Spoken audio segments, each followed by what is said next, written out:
Depuis février 2023, un jeu trône en haut du classement le plus consulté du monde ludique, le Board Game Geek Top 100. Pas Catan, pas Pandemic, pas Gloomhaven qui a pourtant régné pendant 5 ans. Non, un jeu sur les canaux et les chemins de fer anglais du XVIIIe siècle. Je veux parler de ce jeu-là, Brass Birmingham. 3 ans et demi plus tard, il est toujours là. Personne ne l'a détrôné. Alors la question qui se pose vraiment, est-ce qu'on a vraiment affaire au meilleur jeu de société qui n'a jamais été conçu, ou juste un jeu qui était là au bon moment et que la communauté a poussé au sommet?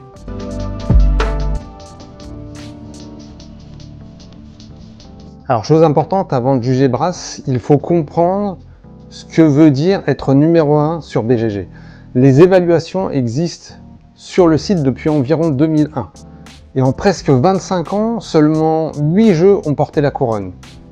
Une geeklist communautaire sur BGG elle-même retrace ce règne année après année.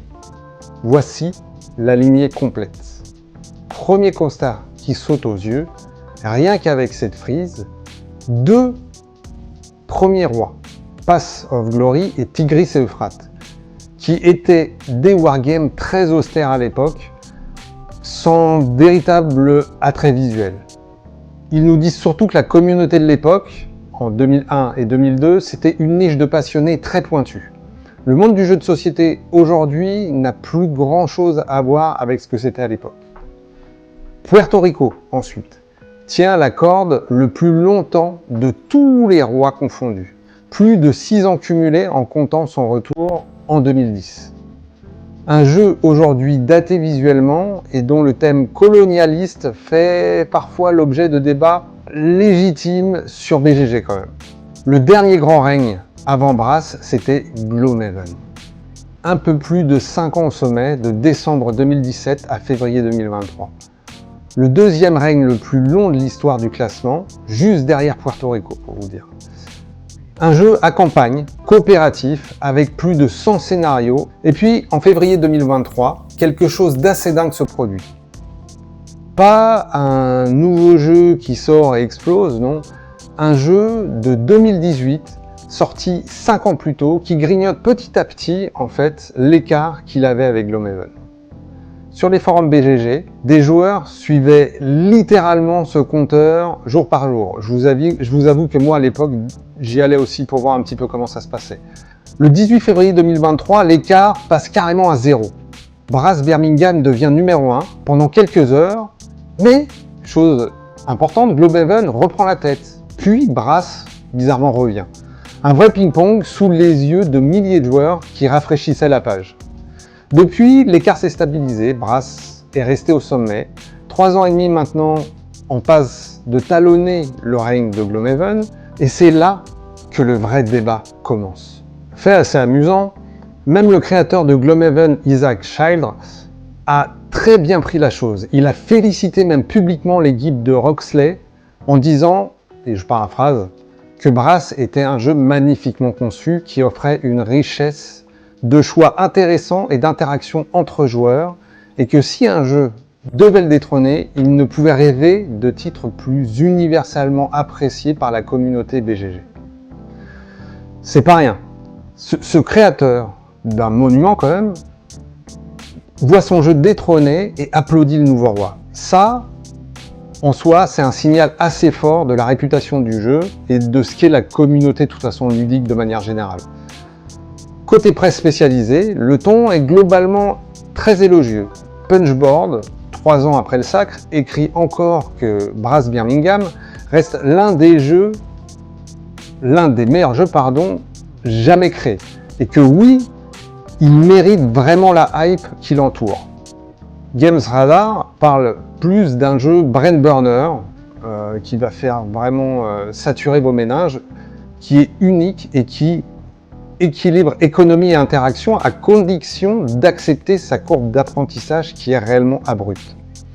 Et c'est là qu'apparaît le premier vrai bémol, qui est présent dans quasiment toutes les critiques. Ce n'est pas un jeu qui est fait pour tout le monde. Personne ne prétend le contraire, même si les fans les plus enthousiastes le disent. Si vous ne jouez qu'occasionnellement, si vous cherchez même une soirée un peu légère, c'est pas un jeu fait pour vous, passez directement votre chemin. Un roi, ça se challenge. Voici ce qui revient le plus souvent chez les joueurs, comme chez les critiques, quand on gratte un petit peu le vernis de ce sacre. Premier point, l'analysis paralysis. C'est le gros reproche numéro 1. Avec autant de chemin vers la victoire, autant de facteurs à calculer à chaque tour, certains joueurs peuvent bloquer 10 minutes sur un simple coup et ça devient un enfer. Plusieurs testeurs recommandent même carrément d'utiliser un chronomètre, un peu comme aux échecs, pour éviter que les parties ne s'éternisent. Deuxième point, la durée et l'accessibilité. 2 à 3 heures, une mise en place qui demande de trier des dizaines de jetons dont la moitié ne servira jamais, un livret de règles jugé correct mais pas exemplaire, avec des subtilités faciles à louper. La gestion du charbon pour les rails et la nuance de surconstruction. Troisième point, plus intéressant, le débat multijoueur solitaire. On en avait parlé dans d'autres vidéos. Certaines critiques historiques, dès la sortie, ont pointé du doigt le fait qu'il n'y a rien à négocier. Rien à échanger, chaque joueur fait un peu sa cuisine dans son coin. D'autres retournent complètement l'argument, notamment pour les conditions de victoire, qui soulignent que dans la ville de Birmingham est justement le point de tension du plateau, la zone la plus disputée, et que ça crée une interaction bien réelle, même si elle n'est jamais directe ou négociée. Et le point qui revient le plus dans les critiques, au niveau de la communauté, c'est celui-là, qui en devient même presque philosophique. Est-ce que le classement BGG lui-même est fiable? Plusieurs joueurs, sur les forums, s'interrogent ouvertement. Pas spécifiquement contre Brass en particulier, ou même d'autres jeux de manière générale, mais contre le système qui a été mis en place sur ce site. Pourquoi un jeu qui reste numéro 1 pendant 2, 3, 4 ans, alors que dans d'autres classements, ces jeux bougent sans arrêt? Voilà, la question reste légitime. Le point commun de ces critiques, ce n'est pas la qualité du jeu qui est remise en cause, c'est la méthode de calcul. Le nombre de votes, le poids donné au compte très actif, l'effet de mode Kickstarter au lancement. Alors comment un jeu de 2018 a-t-il fini par détrôner un phénomène comme Gloomhaven 5 ans après sa sortie? Première explication, celle qui paraît la plus probable car la plus citée, le timing de republication. En effet, Roxley, l'éditeur à l'époque, est une toute petite structure, sans employés à temps plein. Cette structure a relancé 2 versions de Brass, Lancashire et Birmingham, autour de 2016-2017 si mes souvenirs sont bons. Le Kickstarter, parti sur un objectif de 48 000 livres, a fini par lever plus d'1 million.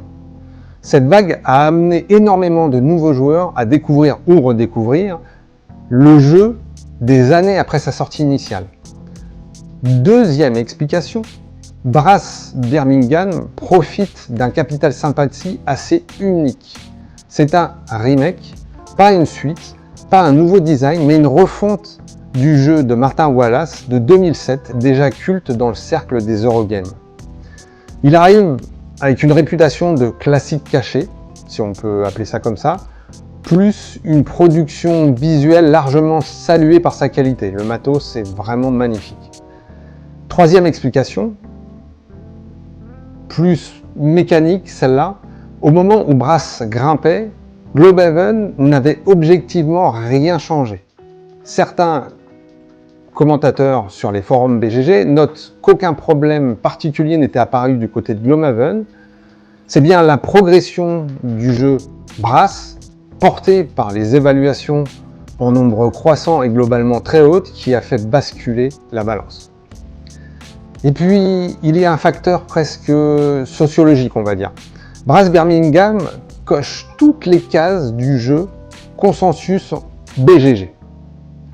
Ni trop long, comme un jeu à campagne avec son scénario, ni trop familial, ni dépendant du hasard, un Eurogame vraiment pur, orienté optimisation, rejouabilité énorme. C'est exactement le profil de jeu que la communauté la plus active de BGG, plutôt orientée jeu expert, a tendance à voter vers les plus hauts sommets du classement. Et vous, de votre côté, Brass Birmingham, vous l'avez déjà essayé? Vous êtes plutôt du clan meilleur jeu jamais créé ou plutôt clan beau jeu mais surcoté?